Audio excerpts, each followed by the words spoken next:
Hello दोस्तों, आज मैं अपनी कहानी लिखने जा रही हूँ। ये कहानी आज से 2 साल पहले की है और सिर्फ 18 साल होने पर अभी 6 महीने बचे थे। मेरे परिवार में पापा, मम्मी और 2 छोटी बहनें हैं। मम्मी पिंकी के जन्म के बाद से ही बीमार चल रही थी और एक दिन उनका देहांत हो गया। हमारी रिश्तेदारी में सिर्फ एक ही बुआ है जो दूसरे शहर में रहती हैं। जब मम्मी का देहांत हुआ तो मैं 15 साल की थी। मम्मी के देहांत के बाद बुआ अपने बच्चों के साथ कुछ दिन हमारे घर पर आ गई। माँ की मौत के बाद मेरा भी स्कूल जाना बंद हो गया था, क्योंकि मम्मी की मौत के बाद घर की सारी जिम्मेदारी मुझ पर आ गई थी और मेरा सारा दिन घर संभालने और रिंकी और पिंकी को संभालने चला जाता था। पापा भी उदास रहने लगे थे और उनके चेहरे पर हर वक्त एक उदासी सी रहती थी।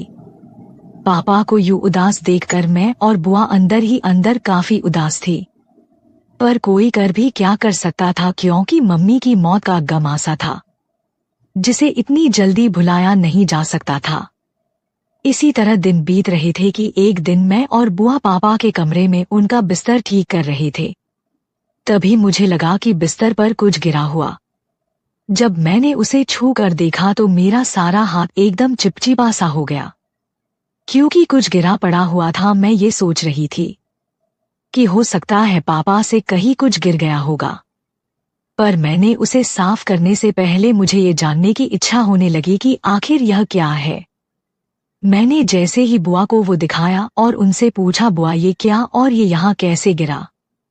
बुआ शादीशुदा औरत थी जो देखती ही समझ गई, पर उन्होंने मुझसे कुछ नहीं कहा और मुझे साफ करने को कहा। अब मैंने भी बुआ से कोई सवाल जवाब किए बिना ही साफ कर दिया और सारा दिन बुआ का मूड भी कुछ उखड़ा उखड़ा था और उन्होंने मुझसे कुछ ज्यादा बात नहीं की। अगले दिन बुआ ने रात में मुझे अपने पास बुलाया और कहा, बेटी मैं तुम्हें एक बात कहना चाहती हूँ, अगर तुम ठंडे दिमाग से सोचो तो। मैंने भी सर हिला दिया और बुआ से कहा, आप जैसा कहोगी वैसा ही होगा। बुआ ने कहा, मैं वैसे 2-3 दिन बाद वापस अपने घर चली जाऊंगी, उसके बाद तुम्हें ही इस घर की देखभाल करनी पड़ेगी। अब भी तुम्हें अपनी छोटी बहनों की देखभाल एक माँ की तरह करनी होगी। अब तुम ही इनके लिए माँ हो और एक बात, घर मर्दों से नहीं औरत से ही चलती है। अब तुम्हें इस घर को एक लड़की की तरह नहीं बल्कि एक औरत की तरह संभालना है, क्योंकि तुम्हारे पापा तो नौकरी और बाहर का ही काम देख सकते हैं। बुआ ने दोनों बहनों को भी बुला लिया और उन्हें कहने लगी कि आज से तुम इसे दीदी नहीं मम्मी बुलाओगी। दोनों बहनों ने भी हाँ में सर हिला दिया। फिर बुआ ने मेरी ओर देखकर कहा, अब इनको एक बड़ी बहन की नहीं माँ की जरूरत है। जब बुआ ने ये बात कही तो मुझे थोड़ा सा अटपटा लगा और थोड़ी सी अंदर ही अंदर एक अजीब सा कुछ महसूस होने लगी। फिर बुआ ने कहा कि खाने की तैयारी कर लो, और वो अपने काम में लग गई और मैं भी खाने की तैयारी में लग गई। रात को जब सब खाना खाने बैठ गए तो रिंकी ने कहा, मम्मी मुझे सब्जी देना। जब उसने मुझे मम्मी कहा तो मैं तो शर्मा गई, क्योंकि मेरे पास ही पापा बैठे थे।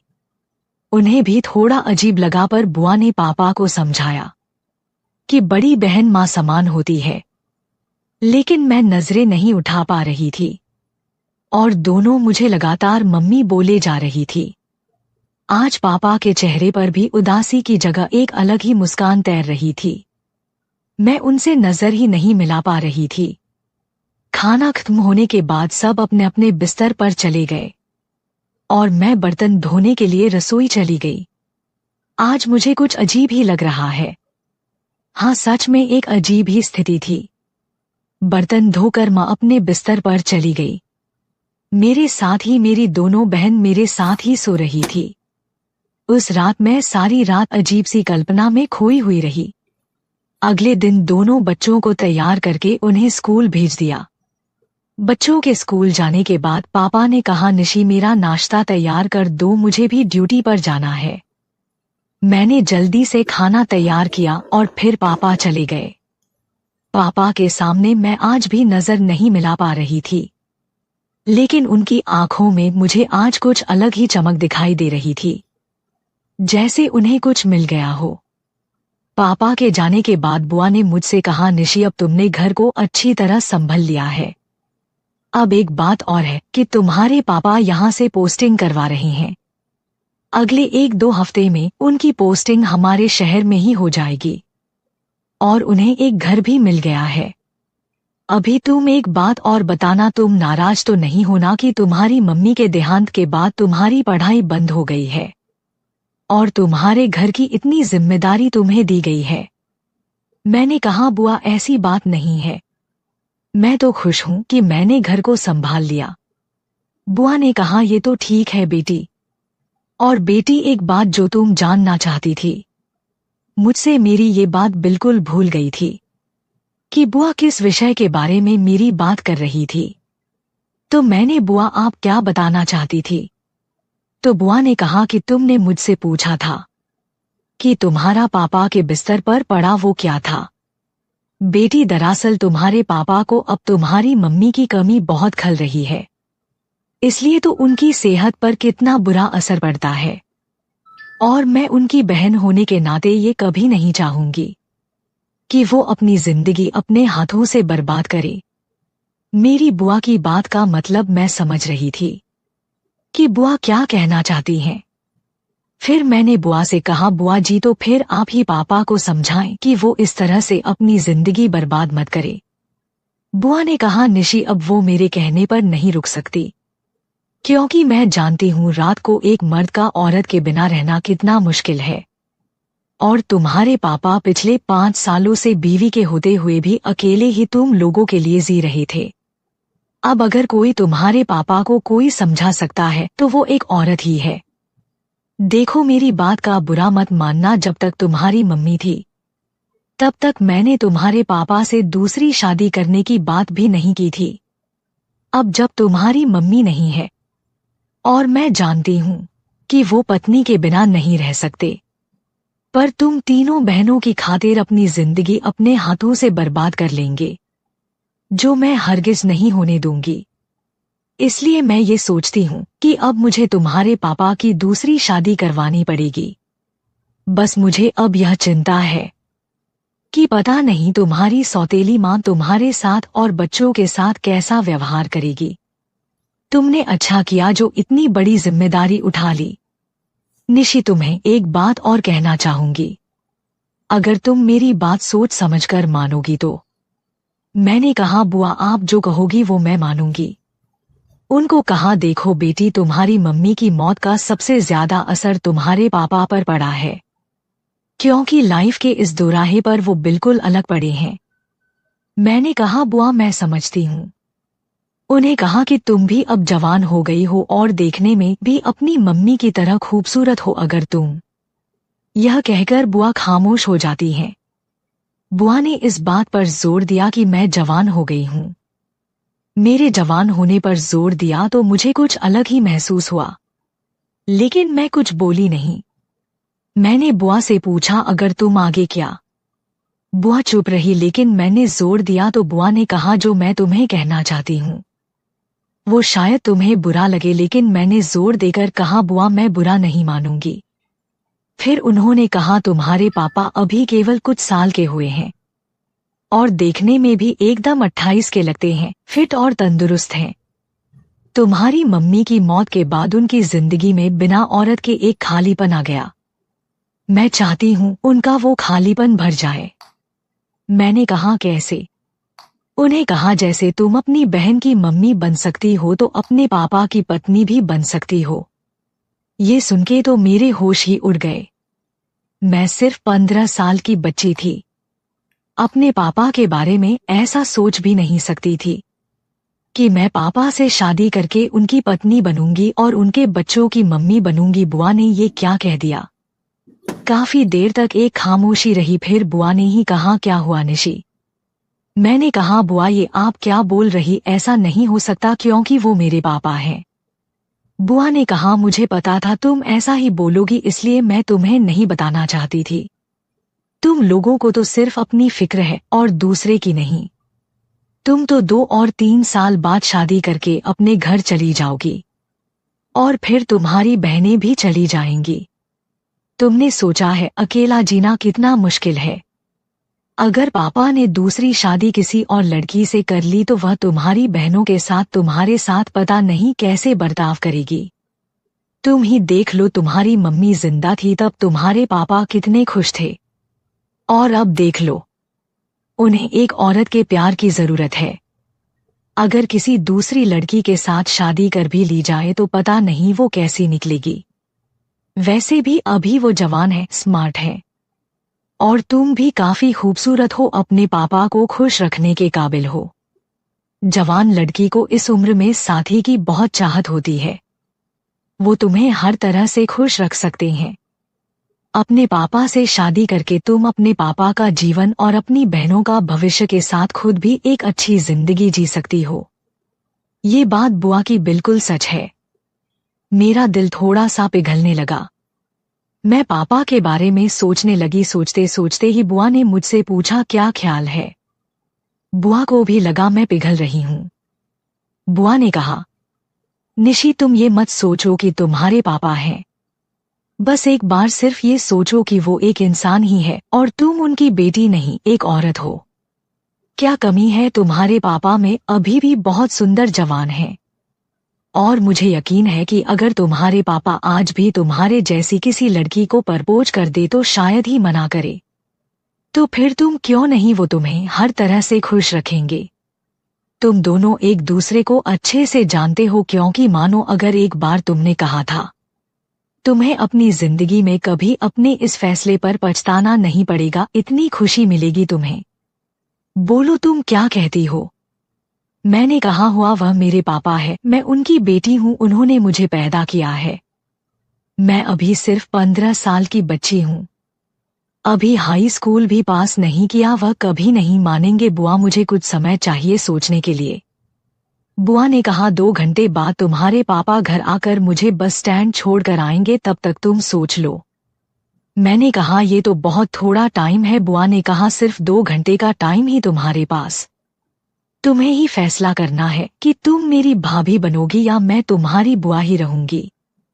उसके बाद बुआ दूसरे कमरे में जाकर पैकिंग करने लगी। मैं अपने कमरे में ही पापा के बारे में सोचने लगी।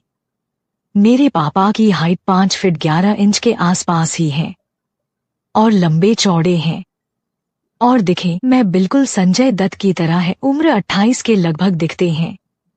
पता नहीं क्यों आज उनके बारे में सोचते हुए मुझे एक औरत होने का एहसास हो रहा था। जब से बहनों ने मुझे मम्मी कहना शुरू किया तभी से मैं पापा की तरफ खिंची जा रही थी, और आज बुआ ने ये कहकर तो मुझे और उनके पास ढकेल दिया। वैसे मेरे पापा दिखने में बहुत हैंडसम और गोरे थे। वो इतने उम्र होने के बावजूद ही इतने बड़े नहीं लगते थे, बल्कि उनको देखकर तो ऐसा लगता था कि अभी उनकी उम्र 28 के आसपास है। और उनको देखकर किसी को यकीन न हो कि वो शादीशुदा हैं और 3 लड़कियों के पिता है, बल्कि जब मेरे उनके साथ कहीं जाऊं तो लोग कहते और सोचते थे कि वो मेरे पति हैं या फिर मेरे बॉयफ्रेंड है। उनको देखकर मेरी सहेली कहती थी, देख निशी हमारे जीजा जी आ गए, जीजू को अपनी जलेबी खिलाई कि नहीं। मैं धत कहकर शर्मा जाती थी। मैं तो क्या, कोई भी मेरे जैसा लड़की उनकी ओर आकर्षित हो सकती थी, क्योंकि एक लड़की अपने होने वाले पति में जो चाहती ही वो सब गुण पापा में थे। और उनको देखकर कोई लड़की उनको अपना जीवन साथी चुनने के लिए तैयार हो सकती थी, क्योंकि पापा एक औरत को हर तरह से खुश रख सकते थे, मन से धन से। और जब बुआ ने मुझसे कहा था कि पापा मुझे हर तरह से खुश रखेंगे तो मैं बुआ का मतलब समझकर शर्माने लगी, क्योंकि बुआ का मतलब पापा को मुझसे खुश करने के लिए मेरी तसल्ली से थी। मैं उठकर कमरे के ड्रेसिंग टेबल के पास पहुंच गई। मैंने एक लाल रंग का सलवार कुर्ता पहन रखा था। जैसे ही मैंने आईने की तरफ देखा, खुद को देखकर शर्मा गई। मैं शीशे में देखकर सोचने लगी, क्या सच मैं शादी के लायक हो गई? क्या मैं किसी के पत्नी बनने के लायक हो गई? मुझे खुद ही मेरे सवालों का जवाब मिल गया। मैं ये सब सोचकर हैरान हो रही थी कि मुझे ये क्या हो रहा था। आज से पहले ऐसा कभी नहीं हुआ और मैं पापा के बारे में सोचती धीरे धीरे खुद को मुस्कुराने लगी और खुद से ही बात करते कहने लगी, क्या सच है? मैं इतनी बड़ी हो गई हूँ कि किसी की पत्नी बनने के काबिल हो गई हूँ। ये सोचते ही मुझे बहुत खुशी होने लगी थी। बुआ ठीक ही तो कह रही थी। और मैं अपने बालों को ठीक करते हुए खुद से कहने लगी, मैं भी पापा की तरह हैंडसम, जवान और तंदुरुस्त जीवन साथी की कल्पना करती थी। तो पापा जी क्यों नहीं? मेरी तमन्ना पूरी होने के साथ मेरी बहनों का भी भविष्य सुरक्षित हो जाएगा। कोई अनजान मेरे साथ पता नहीं कैसे बर्ताव करेगा। वो मेरे पापा हैं, मैं जानती हूँ।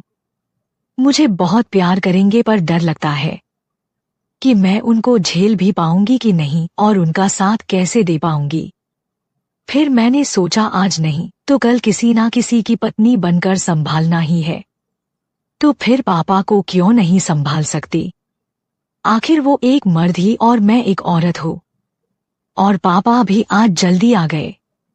जैसा ही मुझे इस बात का एहसास हुआ कि मेरे हाथ कहाँ पर है, तो मैं शीशे में खुद को देखकर ही शर्मा गई।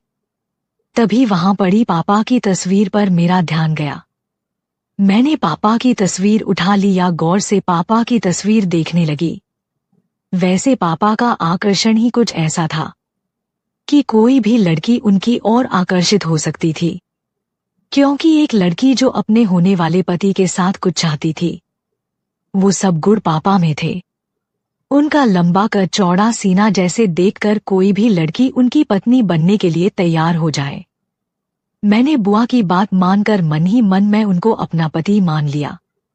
और पता नहीं उस समय मुझे क्या हुआ और मेरे पापा की तस्वीर देखकर ऐसे शर्माने लगी जैसे वो निहार रहे हो, और मैं अपनी आंखें झुका ली। या सोचने लगी कि बुआ ठीक ही कह रही थी कि वो मेरे पापा नहीं बल्कि मेरे होने वाले बच्चों के पापा ही थे। ये सब होते होते पता नहीं कब 2 घंटे बीत गए और पापा भी आज जल्दी आ गए। उन्हें बुआ को बस स्टैंड छोड़ने जाना था, इसलिए वो आज जल्दी आ गए। जब पापा घर आए तो पता नहीं मुझे आज कुछ ज्यादा ही अच्छा लग रहा था। मैं अब पापा यानी कि अपने पति को देखने लगी थी और मेरे मुंह से अचानक यह निकल गया, लगता है ये आ गए हैं। मुंह से ये सब निकलते ही खुद शर्मा कर बोली, हैरान अभी से ये क्या सोच रही हूँ। फिर बुआ मेरे कमरे में आई और मुझसे पूछा, निशी तुमने क्या फैसला किया? तुम मेरी क्या बनना पसंद करोगी? मुझे बड़ी शर्म आ रही थी, पर बुआ ने मुझसे फिर कहा, बताओ निशी तुम मेरी क्या बनना पसंद करोगी? तो मैंने थोड़ा सा शर्मा कर अपना मुंह नीचे करके धीरे धीरे मुस्कुराने लगी। मेरे गाल शर्म से लाल हो चुके थे। मेरी जुबान मेरा साथ नहीं दे रही थी। मेरे चेहरे पर मुस्कुराहट देखकर बुआ भी समझ चुकी थी, पर वो मेरे मुंह से सुनना चाहती थी। बोलो ना निशी, क्या बनोगी? तुम मेरी भाभी बनोगी और या फिर मैं तुम्हारी बुआ ही रहूंगी? इस बार मैंने बुआ की बात सुनकर मैंने बहुत ही धीमे से कहा, मैं आपकी भाभी, और अपना चेहरा छुपा लिया।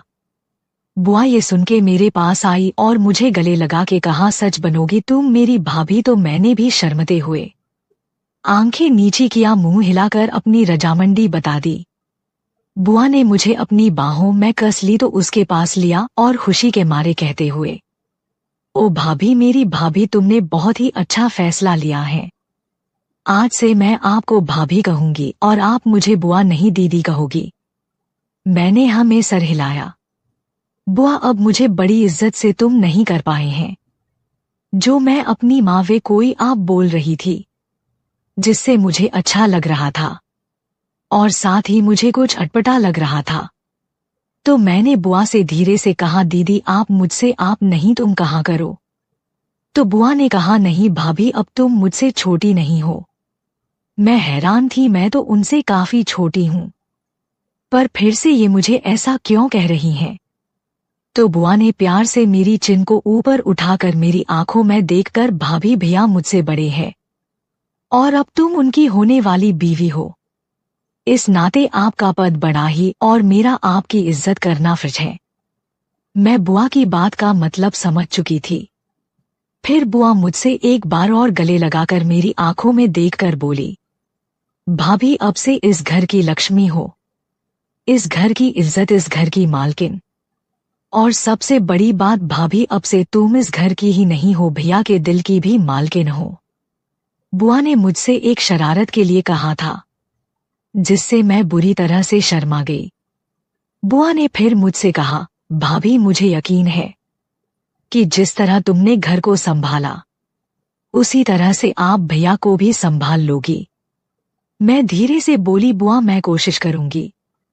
बुआ बोली, भाभी अब से बुआ नहीं दीदी कहा करो, भैया से रिश्ता बदलेगा तो मुझसे भी बदलेगा ना। भैया तुम्हारे पति हुए तो उनकी बहन तुम्हारी ननद क्यों, सही कहा ना। और तुम्हारी मम्मी और मेरा रिश्ता ननंद भाभी से बढ़कर एक सहेली जैसे था। हम दोनों आपस में सब कुछ शेयर करते थे और आपस में काफी पल गहरी सहेली की तरह बिताते थे। अब से तुमने उनकी जगह ले ली है। फिर बुआ ने शरारत करते हुए कहा, भाभी कोशिश क्या करनी है, भैया को तो संभल ही लोगी। और बुआ ने जिस तरह से मुझे कहा कि पापा को संभाल लूंगी, मैं शर्मा गई कि बुआ किस तरह से बोल रही है कि मैं पापा को संभाल लूंगी। मुझे पापा को एक पत्नी की तरह संभालना था।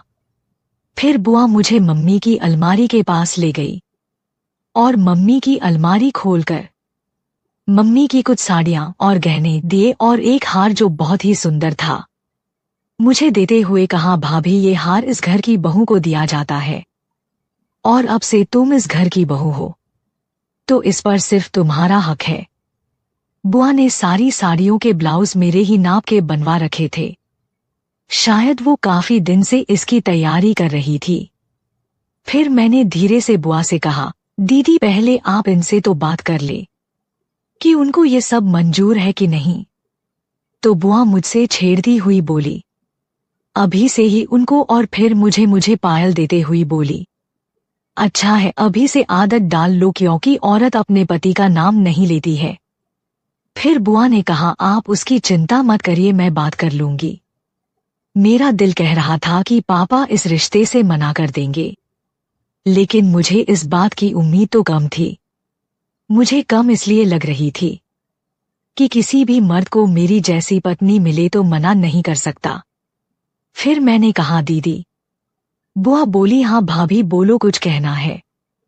मैं बोली, दीदी अगर ये शादी होती ही तो बच्चे, मेरा मतलब रिंकी और पिंकी, उनकी मम्मी मैं ही रहूंगी। बुआ बोली, ये भी कोई कहने की बात है, तुम ही उनकी माँ रहोगी, कोई उनको कुछ नहीं बताएगा। पर भाभी मैं तो कहती हूँ उनकी माँ तो तुम हो और भैया के साथ शादी के बाद आप लोग एक बच्चा कर लो। बुआ के मुंह से पापा और अपने बच्चे की बात सुनकर मैं शर्म से पानी पानी होते हुए चेहरा झुकाकर धीरे से बोली, दीदी मैं बच्चे के लिए मना थोड़े ही कर रही हूँ, पर मैं उस लायक तो हो जाऊं। दीदी मुझे 6 साल का समय तो दो, मैं तो बस ये कह रही हूँ कि और बच्चे होने से आपके भैया का प्यार रिंकी और पिंकी के लिए कम ना हो, और तब तक यह बच्चे भी बड़े और समझदार हो जाएंगे, हमारा प्यार भी नहीं बटेगा। बुआ बोली, तुम क्या कुछ सोच रही हो, ऐसा कुछ नहीं होगा, बस तुम दोनों को प्यार होना चाहिए। बुआ शरारत करते हुए बोली, मैं सब समझती हूँ, तुम अभी क्यों मना कर रही हो, ताकि अपने पापा के साथ। मैंने कहा, धत दीदी कैसी बातें कर रही हैं। दीदी बोली, अपनी भाभी के साथ मजाक भी नहीं कर सकती, अब हम सहेली हैं नंद भाभी होने के साथ। फिर पापा उनका सामान उठा के गाड़ी की डिग्गी में रखने लगे। फिर बुआ ने कहा, भाभी तुम भी हमारे साथ बस स्टैंड चलो। मैंने पापा की तरफ देखा तो उन्हें बैठने का इशारा किया। मैं जैसी ही पिछली सीट पर बैठने लगी, बुआ ने कहा, निशी तुम यहाँ बैठो, और मुझे आगे बैठा दिया। मैं आगे बैठ गई, लेकिन आज आगे बैठने का कुछ अलग ही माहौल महसूस कर रही थी। हम बस स्टैंड पहुंच गए और बुआ को बैठाकर घर की तरफ चल दिए। पापा वापसी में गाड़ी में बैठे मुझे चोर नजरों से देख रहे थे, साथ में हल्का हल्का सा गुनगुना भी रहे, और इसी तरह हम घर पहुंच गए। मैंने पापा से पूछा कुछ चाहिए तो उन्होंने चाय मांगी और वो अपने कमरे में चले गए। मैंने भी अब बच्चों के लिए खाने की तैयारी कर ली है। कि वो स्कूल से आकर ही खाना खाते हैं। शाम को मैं खाने की तैयारी करने लगी और टीवी देखने लगी। वैसे तो हम सब एक साथ खाना खाते थे, लेकिन आज मैंने पापा और बच्चों को पहले खाना खिलाया। पापा ने मुझे भी साथ बैठकर खाने को कहा, तो मैंने कहा आप लोग खा लीजिए, मैं बाद में खा लूंगी। और सब खाना खाकर अपने कमरे में चले गए। मैं पापा के जूठे बर्तन उठाने लगी। फिर मैंने कुछ सोचकर उसको वही रहने दिया और पापा के जूठे बर्तनों में ही खाना खाया और जूठे गिलास से ही पानी पिया। आखिर एक पत्नी का धर्म होता है पति का जूठा खाना, और मैंने अभी से पापा को अपना पति मान लिया था। पता नहीं मैं ऐसा क्यों कर रही थी, लेकिन आज मैंने जैसे ही पापा के झूठे गिलास से पानी पीने के लिए उसे अपने होठों से लगाया, मुझे आज अलग ही फील हो रहा था। मुझे बड़ा ही अजीब और अच्छा लग रहा था।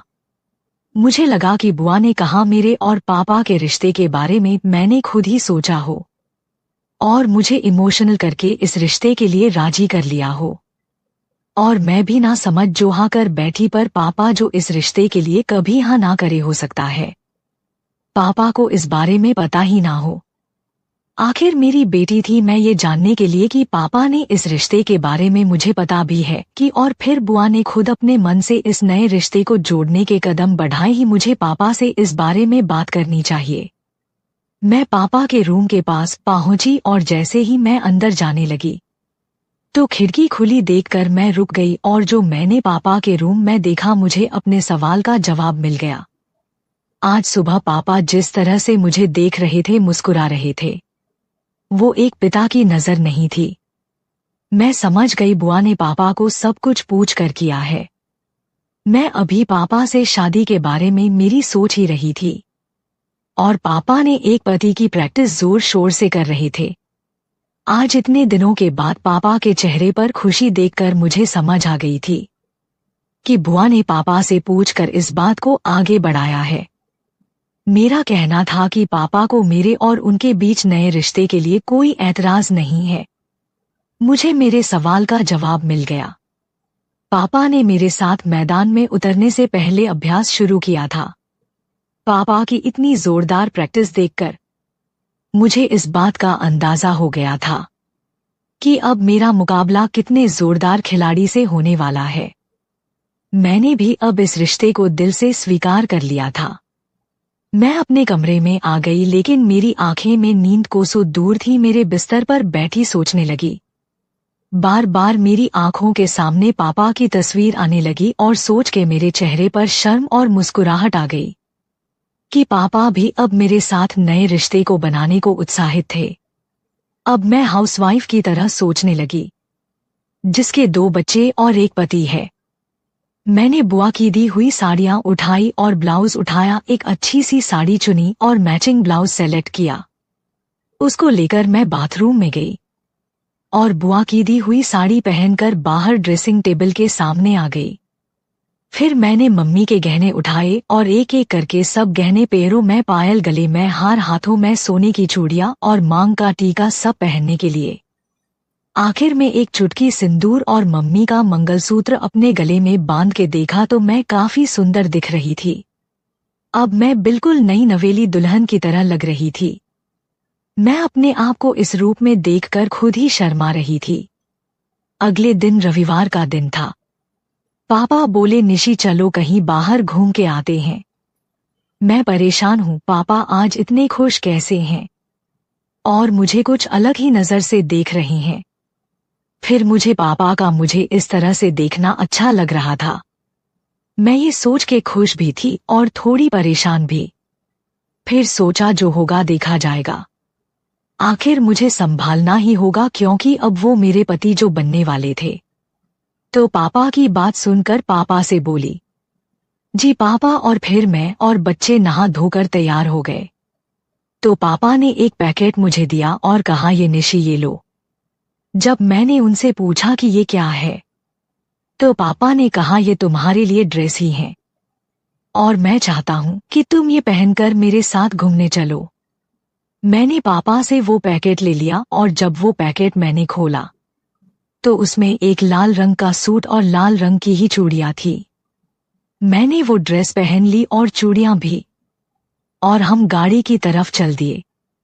गाड़ी में रिंकी बोली कि मैं आगे बैठूंगी तो पापा बोले नहीं बेटा, मम्मी को बैठने दो, अगली सीट पर मम्मी ही पापा के साथ बैठती हैं। ये सुनकर मैं आगे की सीट पर बैठ गई। मुझे अच्छा लगने लगा।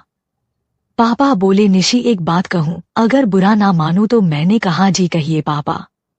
उन्हें कहा जब से दोनों बच्चों तुम्हें मम्मी कहने लगी हैं तो तुम मुझे पापा मत कहो प्लीज। मैंने पूछा क्यों, तो उन्हें कहो कि तुम भी पापा कहोगी और बच्ची भी कहेंगे, लेकिन तुम्हें बच्चे मम्मी कहते हैं तो इन बच्चों की मम्मी तुम हो, बच्चों का पापा मैं हूँ, इसलिए तुम मत कहो। और अगर कोई बाहर वाला तुम्हें बच्चों के साथ तुम्हें मुझे पापा कहता देखेगा तो क्या कहेगा। मैं एक कामुक मुस्कान के साथ बोली अगर आपको पापा नहीं कहूँ तो फिर क्या कहूँ। पापा बोले तुम्हें नहीं पता। मैं थोड़ा शर्मा कर जी मुझे कैसे पता चलेगा। मैंने ये कहा आप ही बता दीजिए क्या कहूँ, तो उन्हें कहा जैसा रेखा मुझे बुलाती थी। रेखा पापा की बीवी और मेरी मम्मी का नाम था। तुम मुझे वैसे ही बुला सकती हो और मुझे मेरे नाम से, और फिर जैसे तुम्हारी मम्मी मुझे बुलाती थी। बोलो निशी तुम मुझे वैसे ही बुलाओगी ना। तो मैं अलहड़ सी मुस्कुराती हुई शर्म से ना मैं सर हिलाया, ये मुझसे नहीं होगा। पापा बोले क्यों नहीं हो पाएगा, इसका मतलब तुम अभी मुझे स्वीकार नहीं कर रही हो। मैं बोली ऐसी बात नहीं है पापा, तो मैं बड़ी होने पर आपके जैसा ही पति चाहती थी। कुदरत का खेल देखिए कि उसने आपको ही मेरा जीवन साथी बना दिया। दोस्तों आगे की रोमांटिक कहानी दूसरे वीडियो में है। हेलो दोस्तों, आपको यह कहानी कैसी लगी कमेंट बॉक्स में जरूर बताएं। और आपसे निवेदन करती हूँ कि अगर आप हमारे चैनल पे नए हैं तो हमारे चैनल को सब्सक्राइब करके हमें सपोर्ट करें। हम आपके लिए रोमांटिक कहानियां लाते रहेंगे। धन्यवाद।